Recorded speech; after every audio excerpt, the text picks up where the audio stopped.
After being in the lawn for about 4 years, I've dialed down a couple things to make sure that I'm demolishing everyone in my neighborhood. As you can see, the lawn looks fantastic. Now, why is that? Well, there's one secret here that I'm gonna tell you right now that I guarantee you only 1% of your neighborhood does. And it's probably just gonna be you, to be honest. You have to cut short. That's the secret. Now, you may be asking, well, I've cut short before, and all I see is brown, and it's patchy, and it's ugly, da-da-da-da-da. Well, check out this video right here, and it'll show you exactly what to do to renovate your lawn in 20 days. So by the end of October, you will have a lawn that demolishes your entire neighborhood. So when everyone's trick-or-treating, guess what? They're looking at epic dark green grass.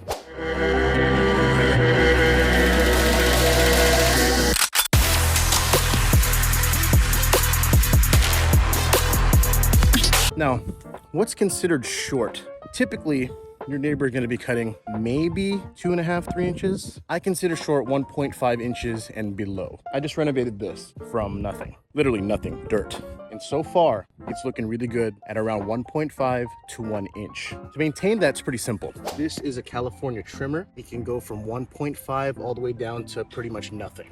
1.5 is really easy to take care of. Number one, it's on the higher end of the spectrum of shortcut, so you can easily hide different things like worm castings or some spots that haven't grown in yet. This height of cut, 1.5, personally, I think is one of the best height of cuts. Like I said in the beginning, you've probably cut short before and you were not happy with your instant results. And that's okay. I'm gonna guide you through what exactly to do to maintain that good looking short lawn. It really comes down to a couple things. You have to mow frequently and you have to have a fertilizer schedule.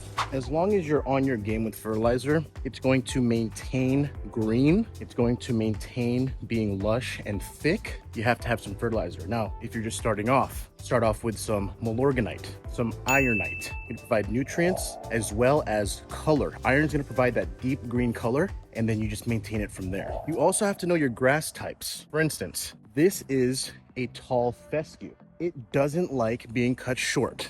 Now, the reason being is it has crowns. Now, crowns on the grass blades. Some grass types have crowns that are longer than most. If you have Kentucky bluegrass or perennial rye, those crowns are very, very, very low, like almost to the root. Tall fescues that have a crown that's a lot longer. So if you're gonna cut it at 1 inch, 3/4 of an inch, it's gonna be a struggle. Now, my previous lawn took me a while to dial down and train to get taller fescues down to under 1/2 inch. But again, that was constant overseeding of rye and bluegrasses that pretty much overtook the entire lawn. And you'd see like these little bits of tall fescue, and you could totally tell. You'd be like, ooh, that's fescue. Why?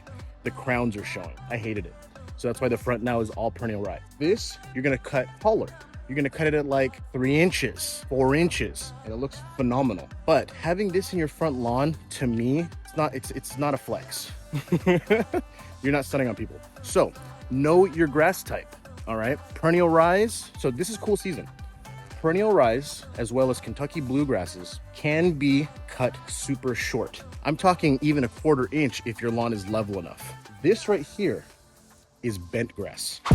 This is probably my newest favorite grass type. Creeping bent grass is usually made for golf course putting greens. This can go as low as you want. Now, this is a little bit different type of grass. Yes, it does spread, has stolons that go on top of the substrate, if you will.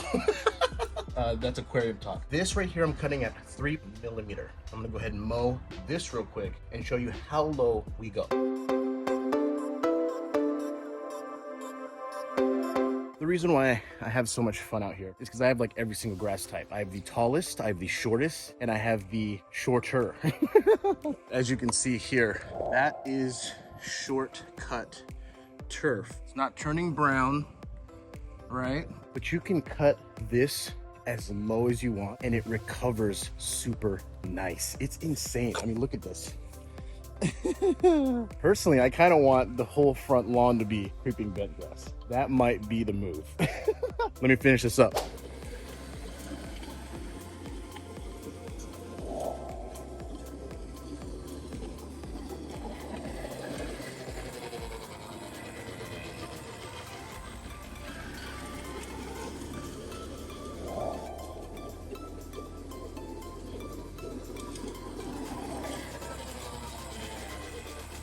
It is so fun. It is so fun. Just cutting super low. That's the shortest of the short. I mean, you can really, it's so short, it's not even funny.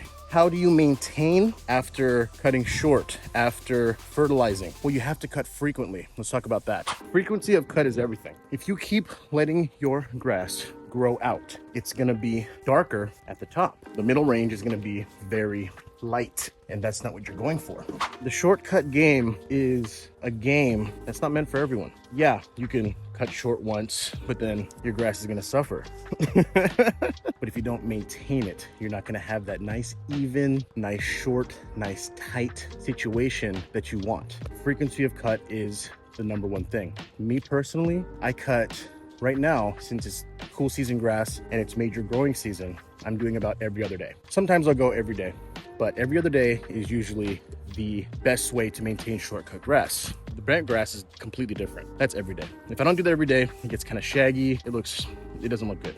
And you want to keep cutting so it keeps spreading. That's a whole different story. But say you have a perennial rye or a Kentucky bluegrass, and every other day cut, or even every 3 days, just get out there 3 times a week, 4 times a week. That'll make the difference. It doesn't take that long. My entire property is about 4,000 square feet, including this. It takes me about 30 minutes to cut everything and string trim the edges. That's it. If I want to be a little bit more precise, maybe an hour, right? But what's that? You get out here, clears your mind, everything's good, escape the world. This is a nice hobby, I love this hobby. It's so fun getting out here and just mowing constantly. The reward is an amazing lawn, an amazing looking property, and I think that's what set me apart from everyone else. I'm out here talking about shortcut lawns and I'm out in the back because it's so nice out here. Let's talk about water. We just got done with a super hot summer. Now in the summer, I'm watering 2 times a day. Deep watering in the morning and a light watering in the afternoon,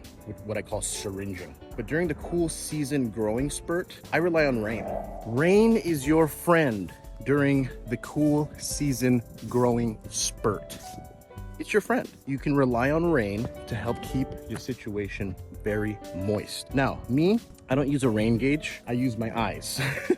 If I start seeing dry spots in the lawn, I know it's time to water. I'm telling you, in the spring, I'll be watering like a madman. In the summer, I water like a madman, and then I can take a break from watering in the fall because there's a bunch of rain and you can see if your grass is needing it. If it's dehydrated, you'll be able to tell. It'll start turning brown. You start seeing the worm castings that come up, they're a little bit drier. If worm castings come up and it's super moist, you're doing a good job. I haven't turned on the water in 7 days. It hasn't rained in 2 days. And I haven't watered. It's off. The water's off right now and it looks fantastic. My advice for fall time watering, if it's a little bit light, it's time. It's time to water. Get that deep watering in. Okay, so let's just say this. If you are having a water schedule for the fall, watch the rain, but in 3 days, water. 30 minutes in the morning. That's it. Watch the rain again. If there's no rain, 3 more days, 30 more minutes after 3 days. And you'll start to notice the grass will thrive super strong. Don't give up watering. See, that's another thing too. I see people watering 24/7 in the summer and then they just stop. They just stop. Like it's okay. And then they just never water again and just wait again for the summer. That's not how it works. You got to keep everything moist. That was a lot. That was a lot. I think I'm keeping the front at 1 to 1.5 for the mere fact that I have a putting green and I can mow that at 3 millimeter. That's my way of, that's my what? Crutch? All right, now that you have the steps, pretty general information for a shortcut lawn. What's the next step? Well, you just have to be dedicated. That's all you have to do. Just be dedicated. Get out there every 3 days. Get out there every other day. You'll eventually fall in love with doing this. I mean, you can see right here. It's just insanely short, fertilized, maintained, no weeds. The only thing I really have is leaves because I have these 2 big trees and it is fall, but I took care of all the weeds.